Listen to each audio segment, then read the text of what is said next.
Saya pengen memulai video ini dengan satu penilaian terlebih dahulu ya, supaya orang-orang yang merasa Kiai Imad benar secara teori mulai mengkritisi apa yang beliau omongkan beberapa minggu terakhir. Ini beneran, saya tuh nggak ngada-ngada. Ada permasalahan teoretis dalam uraian Kiai Imaduddin beberapa minggu terakhir. Prinsipnya cuma satu, gugatan Kiai Imad atas pembatalan genealogi Ba'alawi ini sahih ataukah memang mengada-ngada? Sepertinya memang kamu sendirilah yang harus bisa menjawab pertanyaan ini setelah beberapa kali saya menulis sanggahan kepada Kiai Imad. Mari kita mulai dari tulisan yang terakhir, bahwa ada problem dalam naskah Jurus Syafaf. Menurut Kiai Imad, naskah ini tidak bisa diandalkan karena bisa jadi manuskrip ini direkayasa untuk kepentingan Ba'alawi. Dari mana Kiai Imad menuduh ada interpolasi? Saya pun nggak tahu. Penulis kitab ini, menurut Kiai Imaduddin, bukanlah Abdurrahman bin Muhammad bin Abdurrahman yang diklaim Ba'alawi, akan tetapi sesuai reportase Al-Janadi dan Al-Uqud Al-Lu'lu'iyah. Saya akan menjawab bahwa apa yang diomongkan Kiai Imaduddin ini terlalu berkhayal, minimal dengan naskah lain yang saya ajukan.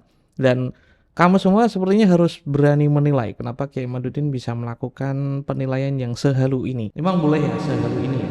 Saat Kiai Imaduddin mengklaim memiliki manuskrip Al-Jawhar Syafaf versi salinan mikrofilm, saya duga inilah naskah yang berada di laptopnya. Saya lihat Kiai Nur Ihya dan juga Gus Aziz Jazuli juga memiliki naskah ini. Menurut Kiai Imaduddin, manuskrip ini ditulis oleh Salim bin Ali bin Hussein bin Abdurrahman bin Abdullah bin Umar Al-Khatib pada tahun 1420 Hijriah atau sekitar 35 tahun yang lalu. Sambil pamer karena memilikinya, Kiai Imaduddin menyampaikan pesan kepada netizen bahwa naskah ini tidak bisa diandalkan karena tidak disebutkan disalin dari naskah tahun berapa dan bisa saja ada rekayasa di dalam penulisannya. Perlu diketahui bahwa Salim bin Ali, penulis Jawhar Syafaf yang disebutkan oleh Kiai Imad tadi, itu dari kabilah Al-Khatib ya.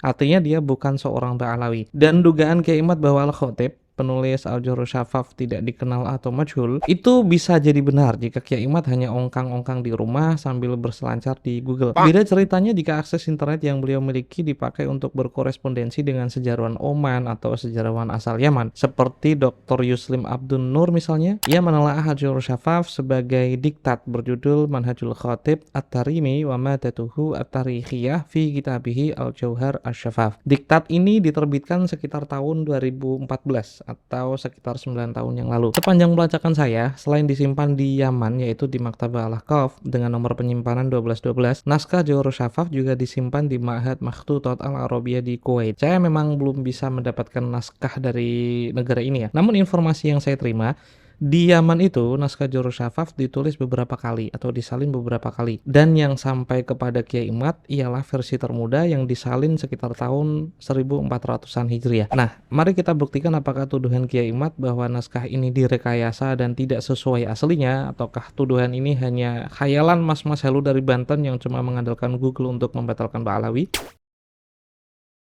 Untuk membuktikan apakah naskah 1400-an tahun ini ditahrif atau tidak, memang perlu menghadirkan naskah yang lebih tua sebagai pembanding. Dan para penonton semua, inilah naskah Jawhar Syafaf yang disalin tahun 1200-an Hijriah yang tersimpan di perpustakaan Al-Ahqaf yang diwakafkan oleh Husain bin Abdurrahman bin Sahal bin Ali At-Tarimi. Mari kita pakai naskah ini untuk komparasi apakah sama persis dengan salinan versi termuda yang dimiliki Kiai Imad, dan mari kita buktikan apakah omongan Kiai Imad ini ada dasarnya atau cuman halusinasi belaka. Pada halaman awal, saya bacakan sedikit redaksi yang saya anggap perlu. Maqamatu qaumin at'abun nafsa fisarra fa'athau mulukad dahri fawqal asirrati bibadlin unilul izza wal juhdu rohatun wa faqru ginan wal husnu kulla masarrati wa atyabu aishin bitwa thumma bizoma syarabu kuusin haliyatin haniyati bijannati waslin fi riyadi ma'arifin lahum zullilat minha kutufun tatallati yanuman janaha zakiyan la yazuquhu minal khalqi illa kullu nafsin zakiyati. Peneliti itu harus jujur meskipun bisa salah. Atas dasar inilah saya tunjukkan satu problem di kedua naskah ini, yaitu urutan baitnya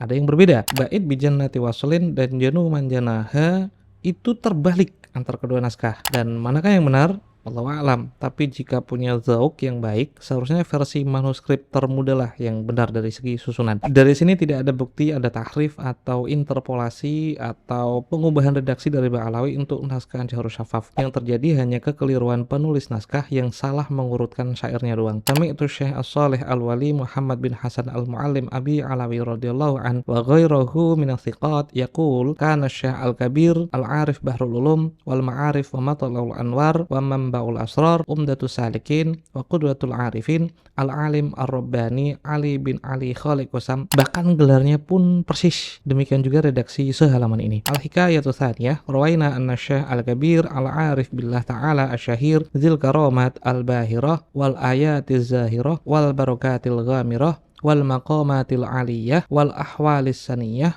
Al-Imam Al-Muqaddam. Silakan pos untuk memastikan kedua naskah ini ya. Saya hanya membacanya sedikit-sedikit. Al-Hikayatu Tsalisah an Syaikh Suyukhina Asy-Syaikh Al-Faqih Al-Muqaddam Muhammad bin Ali radhiyallahu an kharaja yauman yazuru qubur tarim falamma wasala qubur ahlihi alu Abi Alawi radda 'alal qubur assalam farudda 'alaih. Lagi-lagi redaksinya sangat mirip. Mari kita meloncat ke halaman yang paling jauh. Al-Hikayatul Hadiyah wa Salasun ba'dal mi'atain ruwiya anna Sa'ad ibn al-Imam Az-Zahid Muhammad bin Ahmad Fadl radhiyallahu an marra yawman wa ma'ahu ba'du ashabihi fi syari fa bainama huma yasiran iz huma bi'aulin wa huwa sannafa minal hamam yaltaqitul hubba faja'ala Sa'ad yatafakkaru fih. Lagi-lagi kedua naskah ini identik dan mirip. Faqala indama sami'ahu kana abdur rabbi la yatruk qira'ata qul huwallahu ahad aslan yakni fi jami'i ahwalihi minal qiyam wal qu'ud wa ghairiha. Di halaman inilah tertulis semacam watermark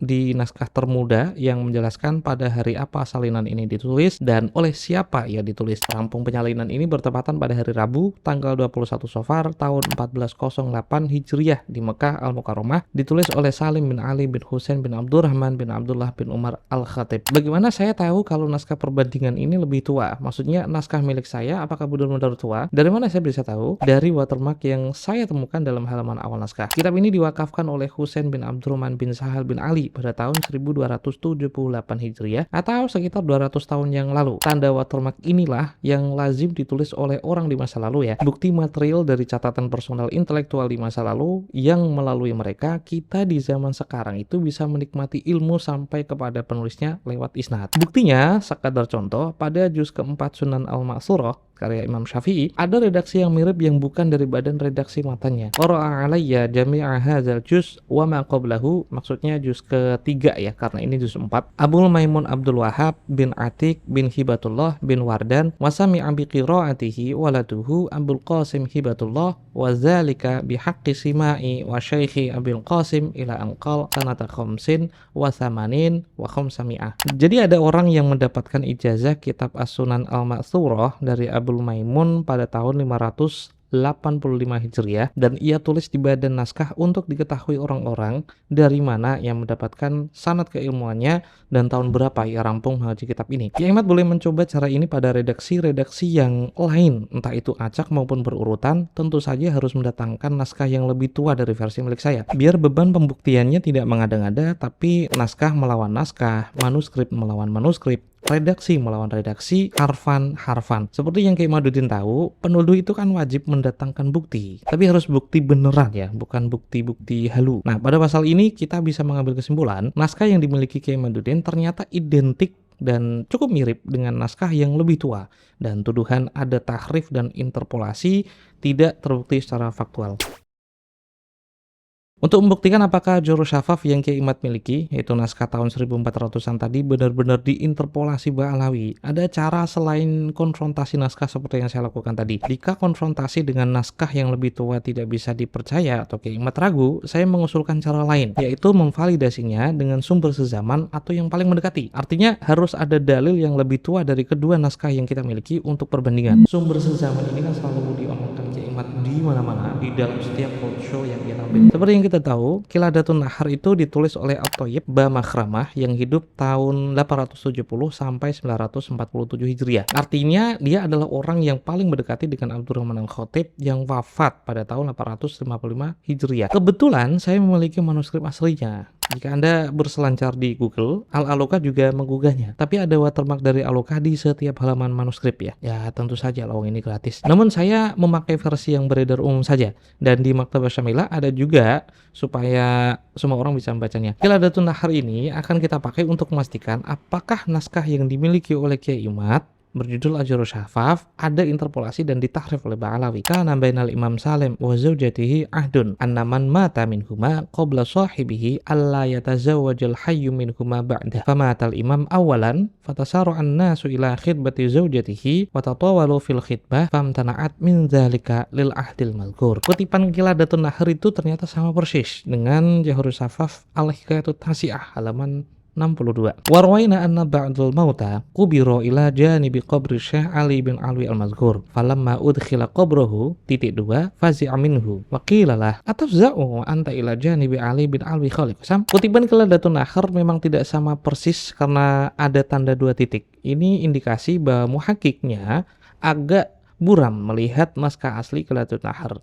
Namun pada dasarnya cerita ini cukup identik jika dibandingkan antara Qiladatun Nahr dengan Ajrus Syafaf. Bedanya hanya pada redaksi Ajrus Syafaf tertulis lengkap seperti ini. Falamma udkhila qabrahu fazi'a minhu fasami'a qailan yaqululah. Secara makna pengutipan Qiladatun Nahr ini sahih ya, karena tidak ada yang berbeda kecuali redaksi fa'ilnya diganti naibul fa'il. Kata yaqululah dalam manuskrip asli tertulis faqilalah dalam Qiladatun Nahr yang maknanya cukup identik. Qala fi Syafaf kana salimal qalbi syadidal mujahadati katsirat tilawati li kitabihi ta'ala hatta innahu yauma mata qara'a 12 juz'an. Untuk kali ketiga, kutipan Qiladatun Nahr sama persis dengan redaksi Ajrus Syafaf versi manuskrip. Kana min ajilla'il masyayikhil arifin wa akabiril awliya al-mutaqaddimin wa nubala'is safwatil muhaqqiqin. Kemudian At-Thayyib menyebutkan bahwa Muhammad bin Ali punya kekeramatan yang disebutkan dalam Ajrus Syafaf dan redaksi wafatnya pun disebutkan persis. Tufiya yaumal itsnain ishrin min Sya'ban sanata khamsin wa sittina wa sab'ami'ah. Untuk keempat kali Qiladatun Nahr mengutip secara identik naskah Ajrus Syafaf. Falamma qadima Ahmad ibn Isa al-Mazkur wa man ma'ahu ila Hadramaut wa da'au an-nisbata asy-syarifa i'tarafa lahum ahlu Hadramaut bil fadli wa ma angkaru. Famimman sahhaha uluwa syarafihim wa sihhata nasabihim. Coba perhatikan. Al-Imam Muhammad bin Ahmad ibn Abil Hub sesuai dengan redaksi naskah asli. Wal Imam Abul Abbas Ahmad bin Muhammad bin Ahmad bin Salim al-Marwani. Al-Imam al-Allamah al-Muhaddits Qutbuddin Umar bin Ali tidak sesuai dengan urutan dalam naskah asli, namun redaksi Ajrus Syafaf ialah Al-Imam al-Alim al-Fadil al-Muhaddits Muzaffaruddin Umar bin Ali. Al-Imam al-Qutb Abdullah bin As'ad al-Yafi'i sesuai dengan naskah asli, dan begitulah seterusnya, tidak ada perbedaan antar keduanya. Tidak ditulis secara urut memang seperti dalam Ajrus Syafaf, tapi nama-namanya tidak ada yang alpa untuk ditulis. Ini yang terakhir. Kita perhatikan redaksi Qiladatun Nahr dan Ajrus Syafaf. Wa kana yura al-mawdi' alladzi yusharu ilaih anna qabruhu asy-syarif fihi nurul azim wa kana syekhuna Syekh al-Arif billah Abdurrahman ibn Syekh Muhammad bin Ali Alawi yazuru dzalikal makan. Konteks kali ini ialah seberapa akurat kutipan Qiladatun Nahr untuk memastikan otentitas Ajrus Syafaf. Dan untuk kali ke-6, reportase Qiladatun Nahr yang ditulis oleh sejarawan non-Ba'alawi, kitabnya pun ditahqiq oleh Bu Jum'ah yang juga non-Ba'alawi, yang mengkonfirmasi redaksi Ajrus Syafaf yang dimiliki kita semua termasuk Kiai Imad, tidak ada petunjuk ia telah ditahrif atau ada interpolasi. Masih banyak redaksi Qiladatun Nahr yang mengutip Ajrus Syafaf memakai redaksi waqala al-Khatib kama fil Jauhar, waqala fil Jauhar, waqala fil Syafaf dan sebagainya yang ternyata sama persis dengan versi manuskripnya. Ini adalah kutipan orang yang sezaman atau mendekati Ajrus Syafaf. Tentu saja lebih tua dari 2 manuskrip yang saya sebutkan tadi, sekaligus membuktikan bahwa manuskrip ini tidak ada interpolasi sama sekali. Lantas, kalau Kiai Imad mengatakan kitab ini diinterpolasi di sana sini, kita wajib menagihnya dong. Mana buktinya? Mana manuskripnya? Kapan akan ditunjukkan? Dan tentu saja harus ada bukti material, tidak asal menduga-duga. 2 pasal sebelumnya saya berusaha membuktikan kepada kamu semua bahwa redaksi Ajrus Syafaf masih otentik dengan 2 cara pembuktian dan tidak ada satupun bukti interpolasi atau pentahrifan atau pengubahan. Konon Kiai Imad itu sudah menemukan algoritma induktif bahwa Alawi itu punya pola dalam berbohong. Salah satunya mungkin dari kecurigaan beliau pada naskah Ajrus Syafaf pada halaman 249 menulis tahun wafat Al-Khatib yang awalnya 855 Hijriah kemudian dicoret menjadi 641 Hijriah, dan ternyata Ternyata benar, di sana memang ada coretan tangan yang mengoreksi tahun dari 855 menjadi 641 Hijriah. Hal yang sama juga saya temukan pada cetakan Jarus Syafaf di Tarim. Pada covernya tertulis tahun wafatnya yaitu 641 Hijriah. Dugaan saya, penerbit kitab ini mendasarkan koreksi coretan di atas untuk dipakai sebagai tanda wafatnya Al-Khatib di sampul depan. Penjelasan sederhananya begini. Jarus Syafaf berisi 500-an hikayat kekeramatan orang-orang di Tarim di masa lalu, termasuk Ba'alawi. Jika benar coretan ini mewakili tahun wafatnya Al-Khatib versi yang benar, mungkinkah seseorang yang wafat pada tahun 641 mereportase orang yang wafat pada tahun 680-an, 700-an, dan 800-an? Tentu saja ini mustahil dan tidak mungkin tahun 641 ini dibenarkan sebagai tahun wafatnya Al-Khatib. Kiai Imad boleh mencarinya sendiri siapa saja orang-orang di Yaman yang wafat setelah tahun 641 Hijriah yang direportase oleh Jarus Syafaf. Akan tapi perlu saya tegaskan, ini adalah coretan seseorang yang menyalin naskah ini di tahun 1400-an dan tentu saja tidak mewakili penulis Jarus Syafaf yang hidup dan wafat jauh sebelum itu. Dan sering saya bilang ya, penulis naskah itu manusia yang kadang punya kekeliruan. Memakai kekeliruan ini sebagai bahan kecurigaan tentu saja bentuk dari sebuah kekonyolan. Selanjutnya kita jawab kecurigaan Kiai Imad yang lain. Pada Suluk dan Al-Qud Al-Lu'lu'iyah disebutkan pada tahun 734 wafatlah seorang alim yang hidup sampai 100-an tahun bernama Abdurrahman bin Muhammad bin Abdurrahman. Karena namanya mirip dengan penulis Jarus Syafaf yaitu Abdurrahman bin Muhammad bin Abdurrahman yang diklaim wafat tahun 855 Hijriah, Kiai Imaduddin lantas mencurigai kitab ini. Nama yang sama direportase Ismail Pasha dalam Hadiyatul Arifin sebagai penulis Jarus Syafaf. Ia wafat tahun 724 dan sepertinya mengutip Al-Qud Al-Lu'lu'iyah. Kemudian Mu'jamul Mu'allifin mereproduksi keterangan Ismail Pasha dengan redaksi yang sangat mirip. Ia wafat 724 dan memproduksi kitab berjudul Jarus Syafaf. Namun ada catatan kecil, dia merujuk Al-Qud Al-Lu'lu'iyah. Semua cocok logi Kiai Imad itu pada intinya kan cuma satu ya, kitab ini sampah dan problematik. Namun problematika ini dibuat-buat sendiri oleh Kiai Imad tanpa dasar yang bisa difalsifikasi. Penjelasan saya begini, dalam At-Tarikh wal Mu'arrikhun Al-Hadharimah kala menulis daftar indeks rujukannya tertulis silsilah Al-Khatib seperti ini: Abdurrahman bin Muhammad bin Abdurrahman bin Ali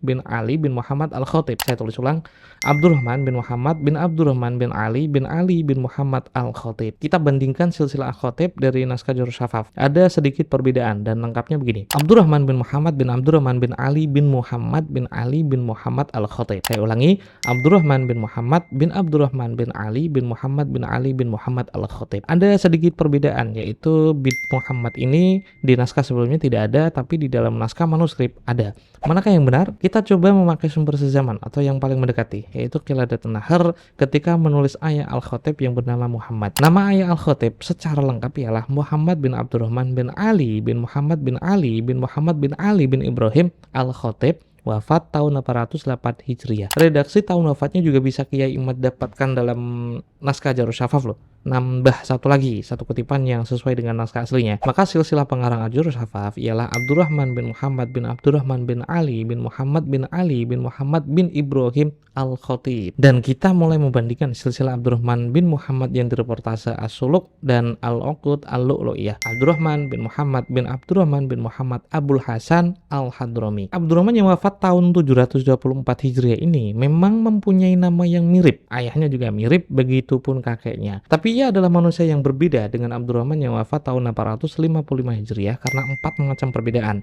Pertama, ayahnya Abdurrahman 855 yang bernama Muhammad diketahui wafat tahun 808 Hijriah, sementara Muhammad yang direportase As-Suluk dan juga Al-Qud Al-Lu'lu'iyah tentu saja wafat sebelum 724 Hijriah. Kedua, Abdurrahman 724 adalah manusia yang berbeda dengan Abdurrahman 855 karena nama kakek buyutnya berbeda. Abdurrahman 724 memiliki kakek buyut bernama Muhammad, sementara Abdurrahman 855 punya kakek buyut bernama Ali. Ketiga, Abdurrahman 724 berasal dari kabilah Abi Hasan atau Bah Hasan. Tentu saja dia adalah manusia berbeda dengan Abdurrahman 855 karena ia berkabilah Al-Khatib atau Bah Khatib. Keempat, baik Bah Hasan maupun Bah Khatib adalah dua kabilah yang masyhur di Yaman. Kiai Imad bisa menanyakan hal ini dengan Gus Aziz Jajuli. Meskipun sama-sama Hadharimah, namun leluhur kedua kabilah ini berbeda. Jadi sudah ada 4 macam argumen diferensiasi yang bisa saya usulkan untuk mengoreksi kekeliruan Ismail Pasha dalam Hadiyatul Arifin dan juga Umar Ridho Kahala yang menuliskan indeks Abdurrahman Bah Hasan yang wafat tahun 724 Hijriah bukanlah Abdurrahman Bakhotib yang wafat tahun 855 Hijriah. Lagi pula, baik Ismail Pasha dan Umar Ridho Kahala adalah ensiklopediawan yang wafat abad ke-14 dan abad ke-15 yang bisa saja keliru mengompilasi sejarah. Pada As-Suluk dan juga Al-Uqud Al-Lu'lu'iyah tidak disebutkan sama sekali Abdurrahman 724 ini memproduksi kitab Johor Syafaf. Tentu saja kedua kitab ini tidak akan menulis kitab itu karena orang yang menulis kitab itu berbeda masanya dengan penulis As-Suluk dan juga Al-Uqud Al-Lu'lu'iyah. Saat keduanya yaitu Ismail Pasha dan juga Umar Ridho Kahla melihat Qiladatun Nahar dan ada nama Abdurrahman bin Muhammad bin Abdurrahman yang kerap dijadikan rujukan, lantas kedua ensiklopediawan tadi mengira Abdurrahman 724 yang direportase oleh As-Suluk dan juga Al-Uqud Al-Lu'lu'iyah ialah orang yang sama yang produksi Al-Johor Syafaf. Padahal hal itu keliru. Bagi saya ini kekeliruan yang tidak jadi kontroversi ya. Saya pun heran kenapa Kiai Imad menjadikan kekeliruan manusiawi ini sebagai bahan kecurigaan. Nah, kita tunggu Kiai Imaduddin bakal berkelit seperti apa untuk menjawab ini. Saya Romal Abbas, ini Pemanjangan Tor, sampai jumpa.